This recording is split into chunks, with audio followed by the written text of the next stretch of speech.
As you all know, Squid Game on Netflix has taken the internet by storm. Today am going to discuss why Squid Game works. Squid Game had all the perfect ingredients for virality. Ever wonder why Happy Tree Friends gained so many views? It mixed the sweet with the sinister, and it was unashamed of what it was doing. And that's what Squid Game does. You see, for years, blending horror with a cutesy aesthetic has been very effective at unsettling many. It brings us in with its warmth, but doesn't stay that way. If the show stays cutesy, then the viewer will get bored. The juxtaposition of violence in the first act is a surefire way to get viewers glued to their seats, even if the rest of the show remains boring. Just look at Red Dawn. I started watching that movie with my friend, and I didn't finish it with him, but I certainly wanted to after I saw that scene in the first act where the schoolyard is invaded by terrorists.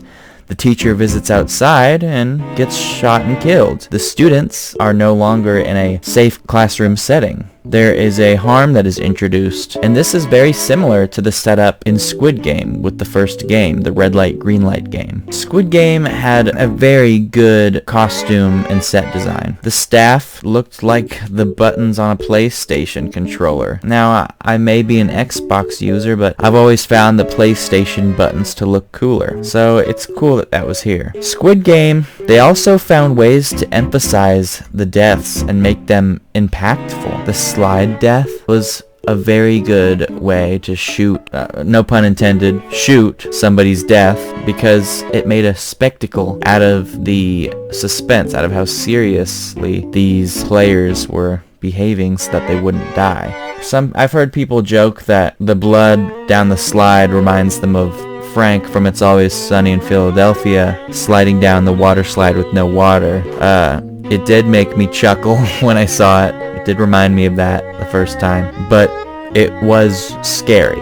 That's what the intent was, and for people who don't have the Frank scene in their mind, it is scary. Another good way that they emphasized a death to make it more impactful was when the glass shattered during the, I want to say, fifth game, I think, with the tempered glass. 212 and the old man, she called him old man, I forgot his number. She killed him, and they actually got a Foley sound, which they normally do that anyway, but you knew it was a Foley sound. You knew that the shattering of the glass, you could hear it. You knew that they recorded that separately.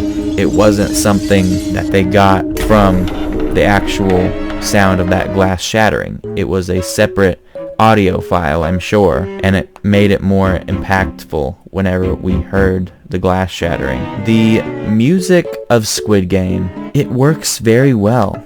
The music it sounded campy, like the players were at a summer camp, and that adds to the eeriness because it sounded cutesy, but you knew something was off. The notes in the sequence that were played didn't exactly sound good, but it sounded like something we've heard from an institution, like a camp. The instrument used for the way back when sound was a recorder. Normally I hate the sound of recorders. They can be very grating on the ears.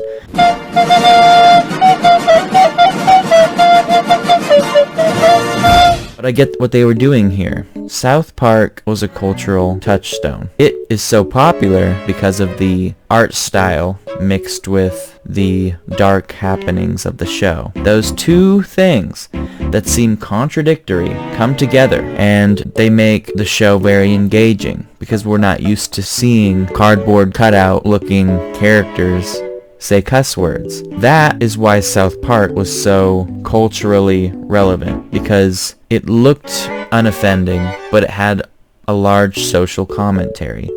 And I think Squid Game is very similar.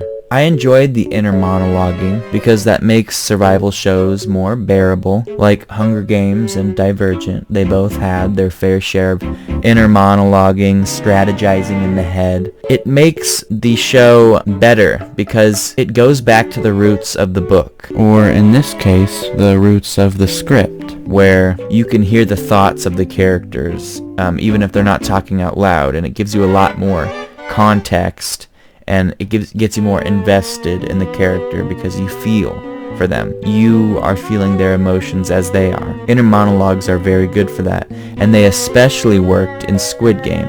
Monologues inside the head, the thought process, it made the dubs more believable, because instead of having to dub over someone's reading lips, the audio was just put over them thinking. And so the fact that the show was written to where it had a lot of dialogue within the head, it set it up very well for translations across many languages, and that has to do with a lot of the popularity as well. Speaking of Divergent, one of the earlier scenes where all the players are in the sleeping quarters and they all get massacred, that reminded me of a scene in Divergent where Edward gets his eye plucked out. At least that's what happened in the book. It might have been someone else in the movie, but Edward got his eye plucked out in the book while he was sleeping, just so that they could weed out the weak ones and scare the rest of the people living there. That reminded me of the Divergent scene, the Squid Game scene, where they all try to kill each other in the sleeping quarters, was very similar to that same scenario in Divergent. So there's a lot of using staples of survival movies, and it's just been proven to work, and it worked here again. Going back to my point about Red Dawn, another reason I liked Red Dawn, I'm not trying to turn this into a review about Red Dawn, but I just think that there's a lot of similarities in the plot structure. It may not seem like it, but the skeletal frame of it. The people in Red Dawn, first they fled the scene, then they came back to fight. In Squid Game, that same concept that I liked was employed. The players got to vote that they wanted to leave, and then some of them willingly came back and fought to get the money. I think that people enjoy that more. It subverted my expectations, because I thought that the old man was going to vote to stay in the games. He had nothing to lose, but he voted to leave. And I was very surprised by it, and it kept me more invested, and it made me want to root for the characters more, because now I knew that they wanted to be there and had a drive to win, and I wasn't just reluctantly walking through each of the games with them. I was rooting for them, and I was happy that they were happy they got the opportunity. So very good writing in that category. Squid Game had a large class warfare commentary. South Korea has shown to have been pretty good with class warfare commentary, considering how popular Parasite by Bong Joon-ho was. I really enjoyed that film as well. South Korea, they're really hammering away at good content. You gotta tip your hat to them. A lot of people were more invested into this show because everybody can relate to having debt, especially if you live in Korea, north or south. They're in debt either way, but in South Korea, poverty, it's even more apparent there. They don't have as much of a military budget down there. There's a lot of sketchiness, crime, and such. It's very compelling for Korean viewers, but also American viewers and wherever else you live on this great big planet. It makes it more of a humanist pursuit to win this game, and you understand why people are participating. It's not something that they were forced into, at least not for the latter part of when they came back. So we wanted to watch them play because we knew that they needed it. It's a very real struggle that many of us face. Another genius part of why Squid Game was excellent was because the sweet games that they used, the kids' games that they used, are ingrained deep in the back of all of our minds. Maybe not some of them, because we didn't all come from the same culture, and this show is a Korean show, but generally we know about things like red light, green light, and tug of war. The writers knew that they could kind of cater to all audiences if they picked certain games, and that was very smart and getting a wide outreach in viewership. The genius thing about us being familiarized with the games that they played was that we can strategize with the characters. This kind of goes with the inner monologue thing. We can kind of add our own input to what they've discovered, and we can be like, no, do this, don't do that, do that. We can do that with the characters, and it becomes much more engaging. A lot of demographics were satisfied. We got an old man, we got a parentless woman, we got a girl that only has her brother and she pickpockets, we have a man that lives with his mother, we have a grad student who graduated at the top of his class, but didn't make the best decisions. We've got a crime boss. You've got all sorts of people, and so anybody can find somebody to relate to. So they hit a home run in that regard too. The genius of this being a game show is that it can be adapted into a game show. I'm not talking about like Steve Harvey type stuff, but could you imagine if like Steve Harvey was the host of a game where if you lose, you die?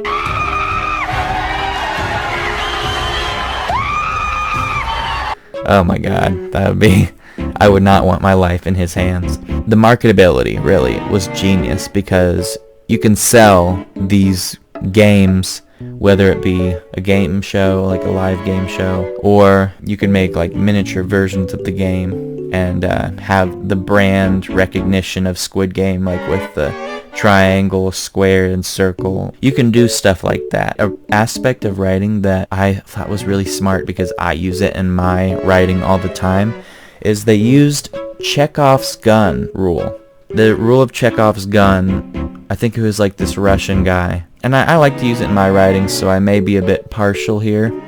But generally, this is a very effective technique of engaging the viewer. What happens is something is introduced in the first act, and then it kind of fades away until it becomes useful later. If you introduce a gun in the first act, it has to be shot by the third act, is why it's called Chekhov's gun rule. If it doesn't become useful later, then it's a distraction, and it kind of leaves you wondering, why was that in there the whole time? Even if it's like the tiniest bit of satisfaction on that plot point you introduced earlier, that gives the viewers some sort of reward that keeps them happy that they're watching, keeps them engaged. The example of this would be when the marble, it was introduced, the old man, player 1, gave player 456, I'm sorry, I won't remember names of them. I'm not good with Korean names yet, and we didn't really even get to know them until much later, so please spare me on this.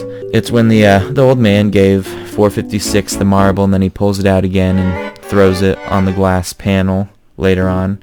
Now sure, that marble really wasn't the solution later on, but it contributed to the idea of a solution, which moves the plot forward. It makes it feel not stagnant. You know that the writers are building towards something. It's like, oh, this doesn't work. Well, then something else has got to work, because the show's not just going to end here. So you still get that satisfaction. Once again, love Chekhov's rule. The show also had very tight writing. They used foreshadowing, I'm pretty sure, one time, and I could just be reading into some of this, but when player 240 mentions that she walked in to find her mother dead on the floor, when we see 456's mother dead on the floor, we are reminded of Ji Yong's past.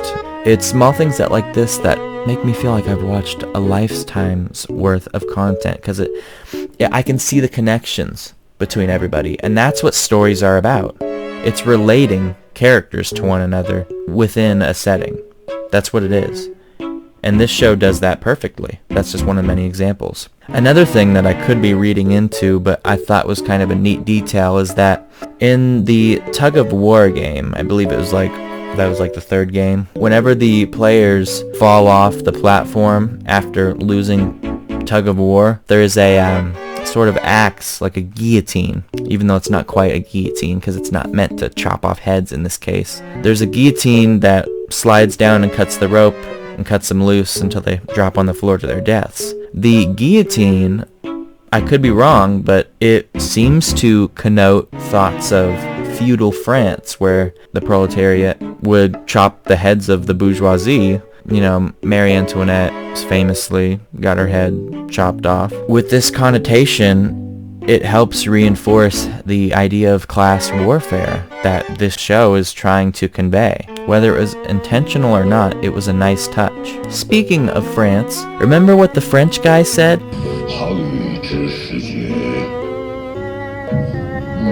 It sounds so romantic. What do you mean? Good rain knows the best time to fall. That was a beautiful quote. But it really wasn't great poetically. It was like a duller version of Like Tears in Rain from Blade Runner. The real reason that I liked the incorporation of the quote is that it made me think. If it had rained just a little earlier, the sand on the ground of the Squid Game floor would have turned to mud, and player 456 would not have been able to have grabbed the dry sand and have thrown it in 218's face. So 218 might have done better if he hadn't had that handicap, because sand in your eyes is like one of the worst things ever. I've felt it. It is not a fun feeling. So it really makes you think how every little detail in this story matters. I think about this stuff all the time. I think about it way too much. It's actually unhealthy. But that's kind of what you do when you write stories. You think about possible outcomes and how every little thing affects every other thing. Because like I said, writing stories is all about connections.